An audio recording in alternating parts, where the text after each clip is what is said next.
Hi, Lord Apex. Welcome to Paris. How are you today? I'm good, ça va bien? So, to launch this off-the-record interview, let's start with the first record, For sure. which is yours, Yeah. The Good Fight. Let me hand it to you. So, you are touring. You are touring following the release of your album, The Good Fight, that was released last November. How are you feeling about this album and its reception since then? It's my first baby right here, man. It's been amazing. It's been amazing. It feels like a fusion of like every project I've done up to now. The response, especially for me, I don't really, don't really do the promo shit. So the fact that we could like work with some cool people like Ross and Kareem this time around to help do a lot more of the PR side and give the album the full appreciation I feel it deserves, like I'm super happy with like the response I've been hearing from everybody about it. I haven't heard nothing bad. So that's always good, Sure. And The Good Fight? Or you can keep it if you want. You can keep it if you Of want. course I do. I have a bunch of records for you to come. Yeah. So The Good Fight, this is an interesting choice for an album name. I believe that this is like how you felt during the making, like being on the right side of things and doing what matters. Yeah. Besides just that name, what did you want to tell the world with that project? For one, I wanted to give more of a deep dive into my personality and just who I am outside of the music.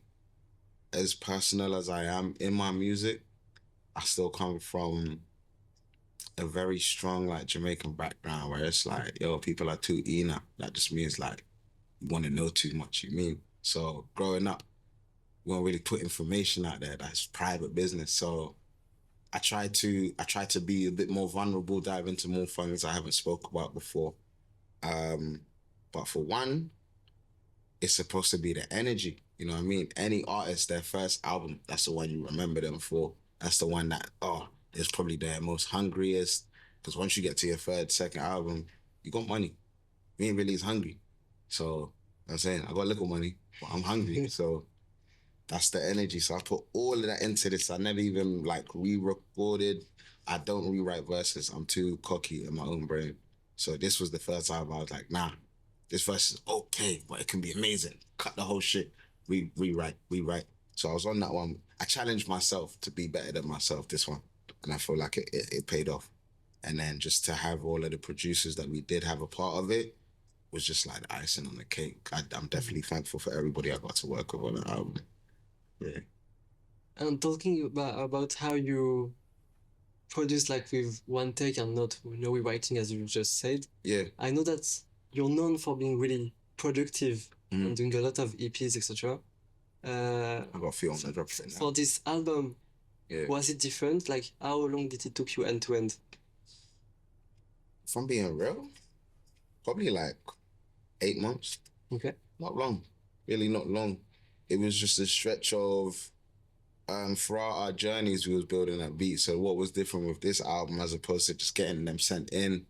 Like for Khalil, for example, I gotta give a big shout out to DJ Khalil because he kind of gave me the first inspiration that created like the backbone for what I thought the album was gonna be. We pulled up on him in LA, went to his spot.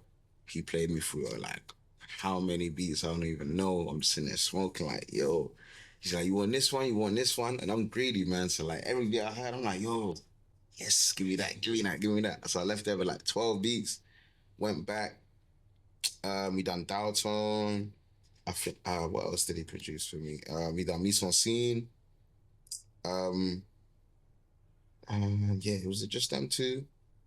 It's just them two that made that album, but we done so many more, you know what I mean? But again, just on in the basis of challenging myself, it was like, nah, some of these don't hit, or the production was just different from the sounds that these was on. So that was kind of the start. And then after that, it just builded itself around that. We tapped in with Mike and Keys. They've always shown love. And then their two kind of productions was in a similar bag. Angus Luke, that's my brother. He mixes and masters all of my albums. I always do one or two songs with him on every album. So it was still a sense of family, even though I was recording with like a lot new Working with a lot more producers I haven't worked with before. Like Earbuds, me and him tapped in. We both done like a residency with BBC and Kent where we was like all in the studio together. So we got close then. So then we locked in. He's really close with Green Tea. So we knocked that out. But long story short, everybody I worked with, it was great. This is probably the most fun I had making an album. It only like inspires me to go like 10 times harder for the next one. Okay, talking exactly about all these amazing people you worked with, Yeah. I have another record for you. You know this one? My dog. Yeah. Oh, you got the sign. Yeah, you came in here flexing. Yeah. So this is obviously This is an iconic one now, boy. this is obviously Freddie Gibbs. One featuring that got all the public attention when it was released. And I know you toured with him and you have like a really great connection. Yeah. But for me, I don't know for MCs, but for me as a public, Freddie can be a bit impressive. And I know on some songs, I won't say which one. Yeah. When he was invited, he could like out-rap the guest. And I know on Phoenix, this is not at all like you have really, we can feel the great energy and connection. That was never the case. Like, don't get me wrong. I feel like I had the same compared spirit he has.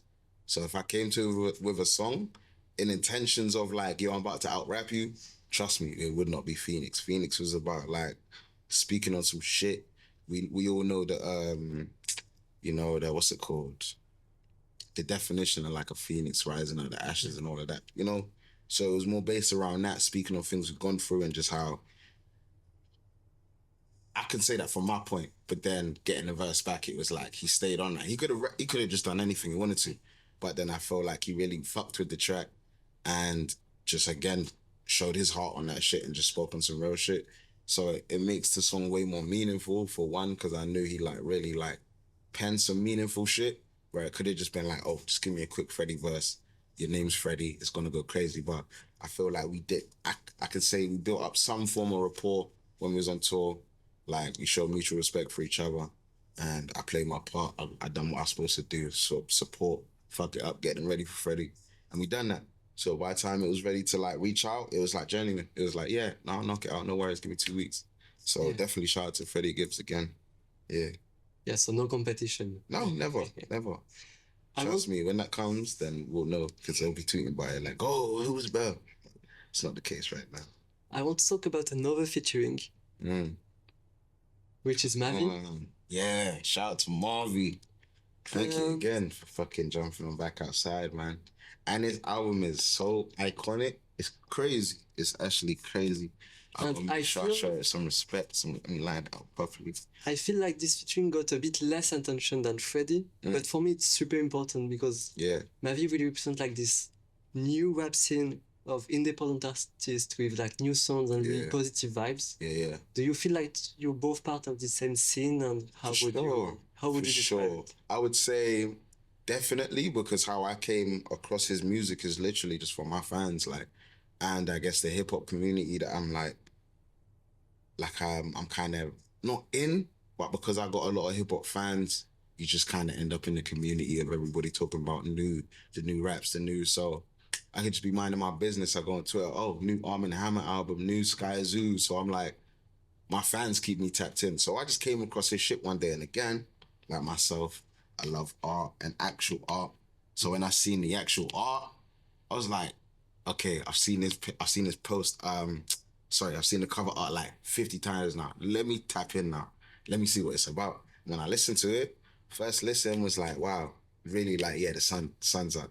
No bullshit, I only want to sound crazy like I'm glazing and shit. But it's an amazing album still. Definitely shout out to Marvin.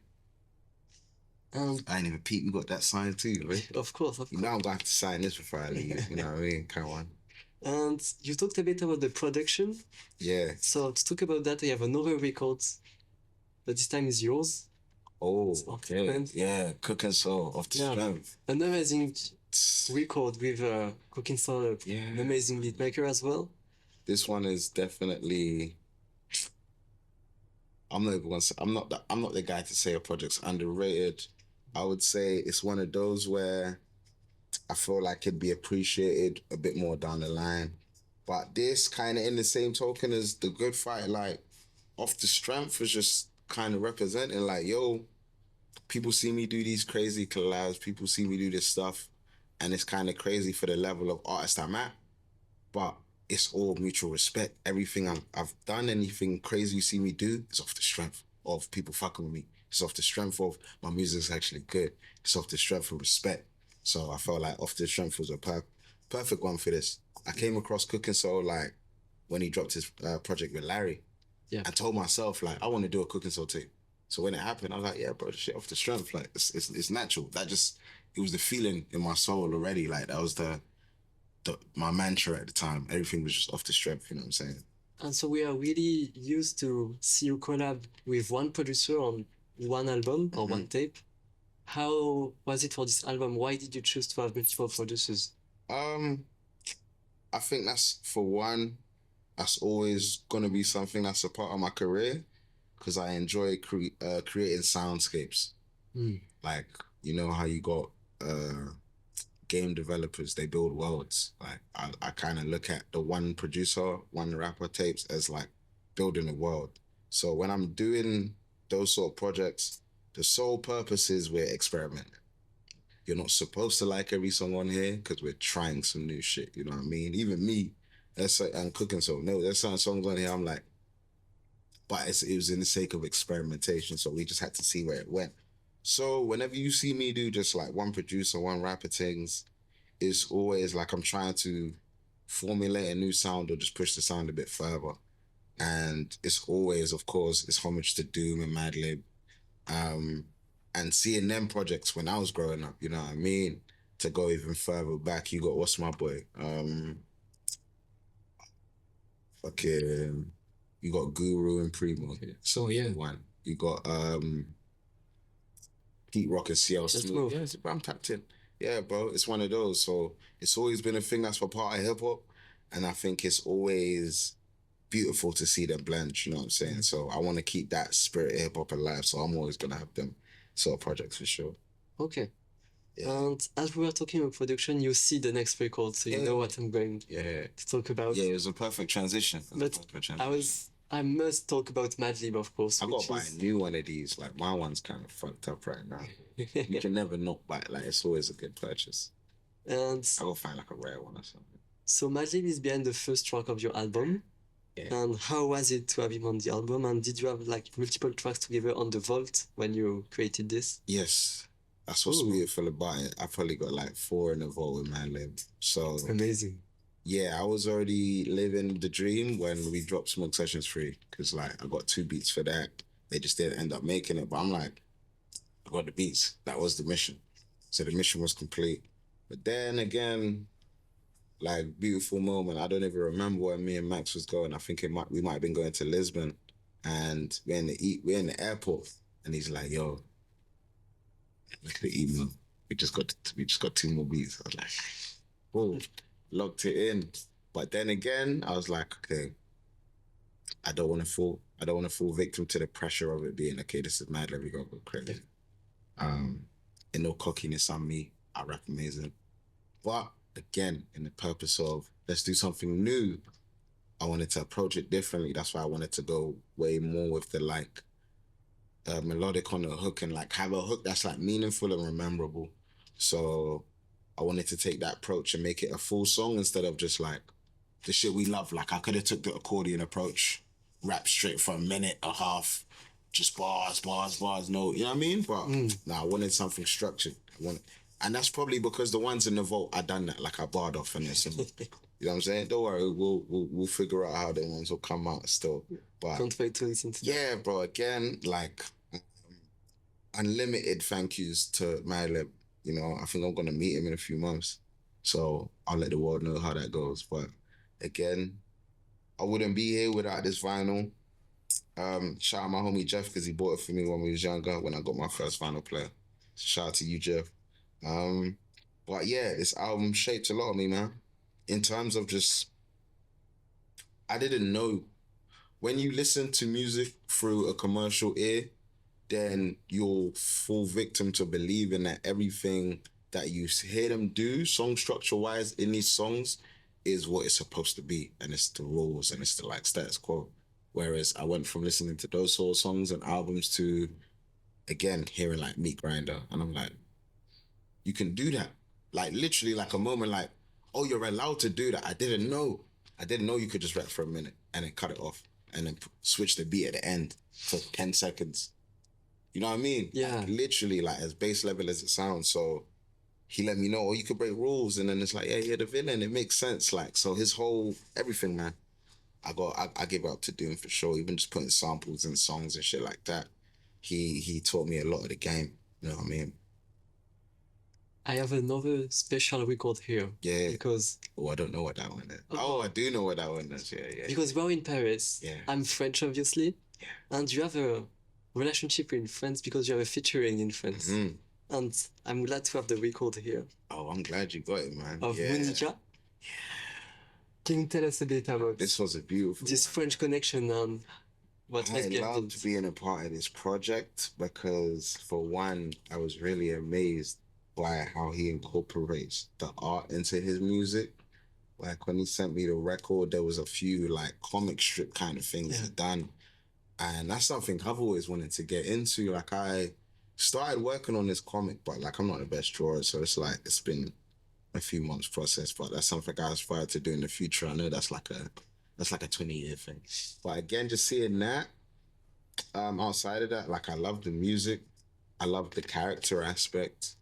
It was another world I wanted to be a part of, man. And I'd say France, they have an amazing ear for got a stick in it, bro. France, they have an amazing ear for beats, especially hip hop. So when the opportunity arose, like I was just excited to get it done, man. I'm not gonna lie. I don't want to disrespect nobody.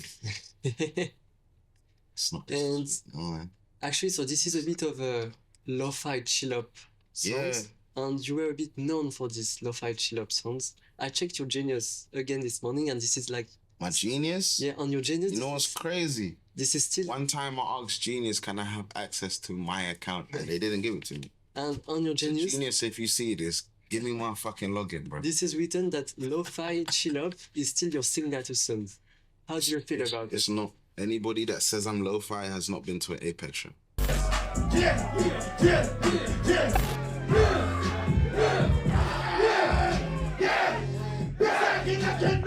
Yeah.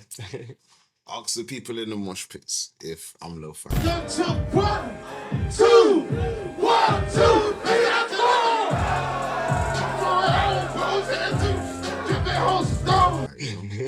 because I mosh pit more than anybody else. You know what I'm saying? Trust me. Like I am a ball of energy.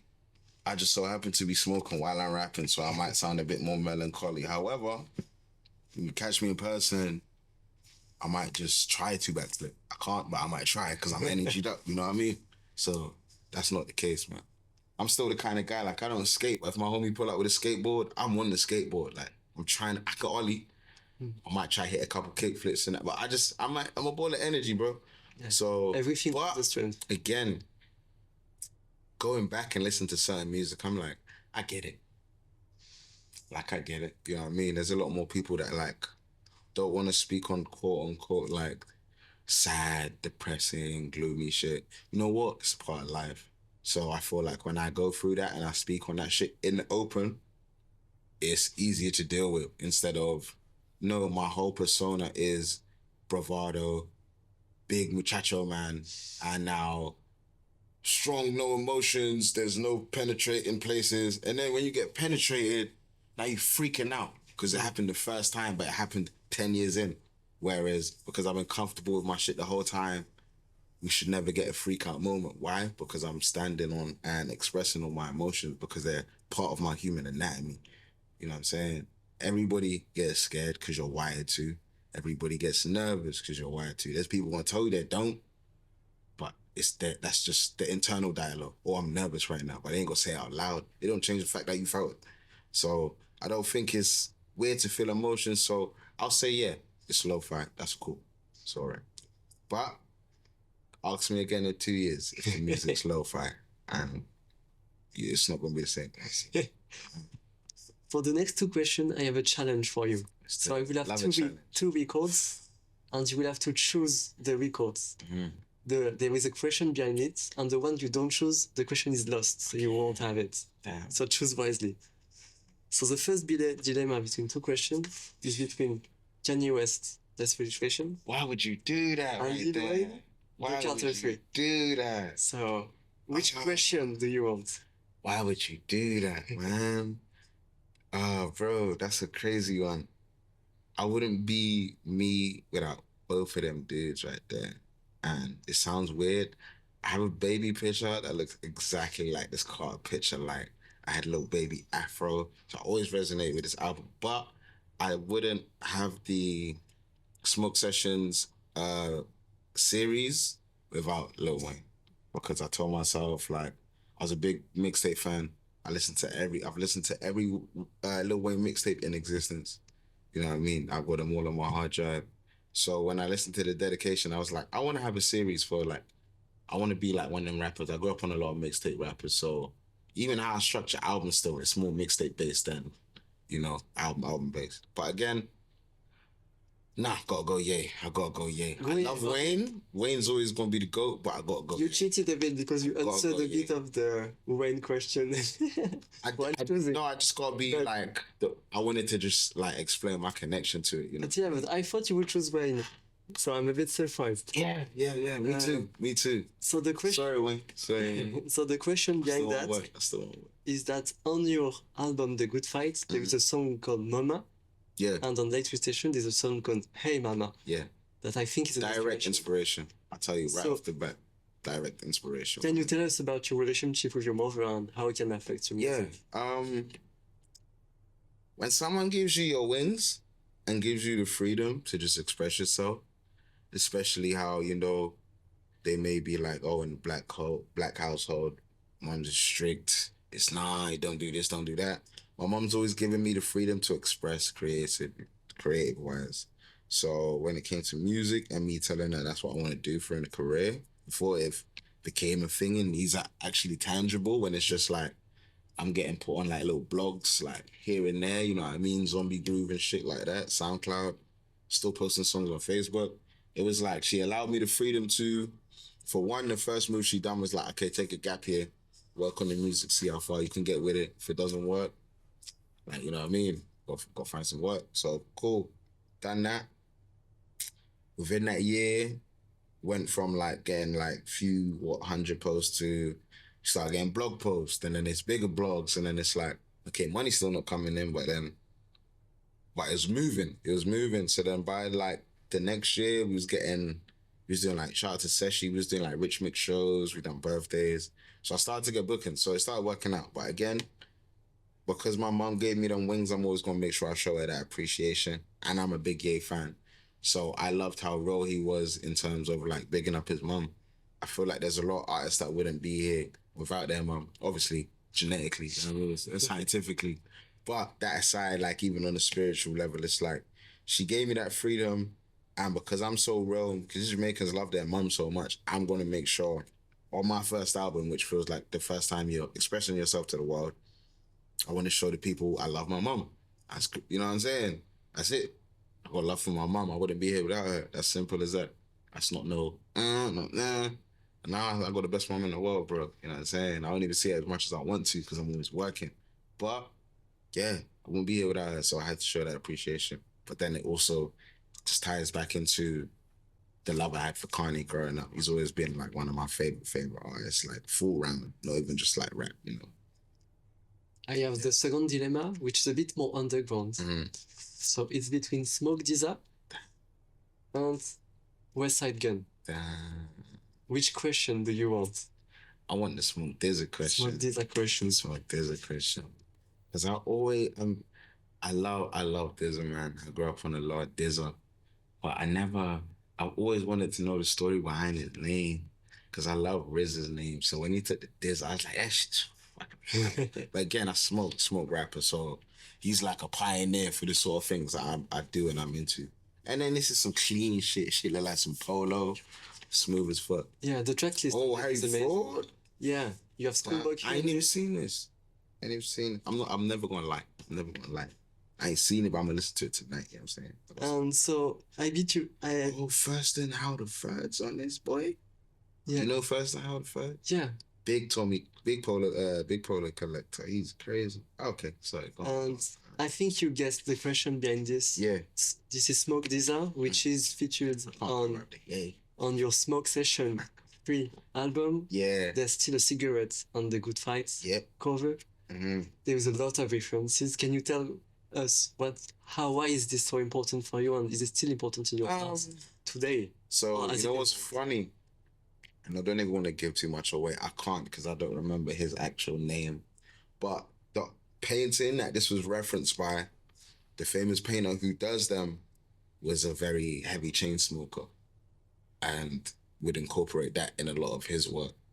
So I felt like it was more of a play for us to, for one, I feel like that I'm always smoking this, I'm always seeing with something in my hand.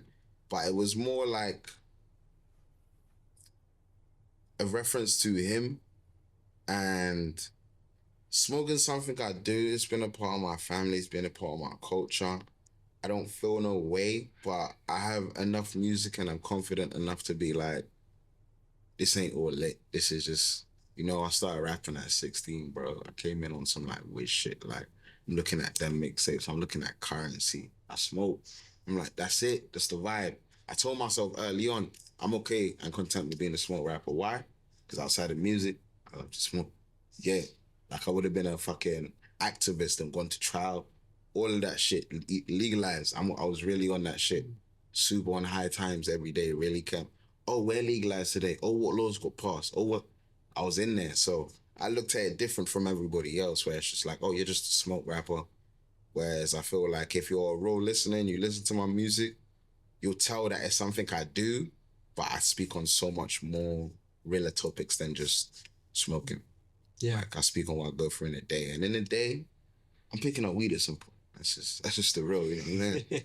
If I was a foodie, I'd have mad food bars, but I'm not a foodie, I'm smoking. Lord Apex, I have a last question for you. Let's do it. So we are arriving at the end, but you're going to perform. Nice layout right here. Anybody watching this, go listen to every vinyl right here. Every album. And I go listen to this one. This one right. And so you are touring for The Good Fights. Yeah, first tour. And you are in La Place tonight in Paris. Sold out. For the people watching us, maybe discovering you, what would be the song you would recommend them to go listen after this interview? Ooh, Speak for Yourself, because we shot it in Paris. That's a good place to start. Speak for Yourself. One of my favorite videos, directed by Above Ground, the best director. Not one of. Best director. Hands down. Above Ground, that's my brother. Like, he brought the world to life, but Drop Milk, my brother who produced the track, love him to bits. We got like 5, 6 more. But I'd say that's a beautiful start because that samples and infectious, and it's just, if not that, then I say EM3. Speak for Yourself at EM3 is a good introduction. But if you want to have some fun, like, go listen to the old shit, man. And then you might even appreciate the newest shit even better. I still have so many projects that haven't hit streaming because I'm not ready. They're still on my Bandcamp. You can go listen. You can go directly support me. Put that in my pocket. You know what I mean? I don't want no points or no pennies. So if you want the old music, go buy it on my Bandcamp. If not, it's probably on YouTube uploaded somewhere. Other than that, peace, love, and blessings. I appreciate you if you take your time out to be involved in this. My brother, I appreciate you too. I appreciate that boombox. I mean, Solomon, good on feet. Come catch it at the show. Champion, all that. Good from Japan, W Taps. It's nice, it's amazing. I feel great. La Place. Thank you, man. Have a great show. Love, bro. Thank you again, man. I appreciate it. This is really fun. Like, why you so rude? Cause they make it hard for a nigga to live when I just wanna play couple tunes. Trip and take a couple shrooms. Cheerios and cartoons. Kelly packing anime. To get a bag, I had a way it was different. No, they didn't listen, no. Damn.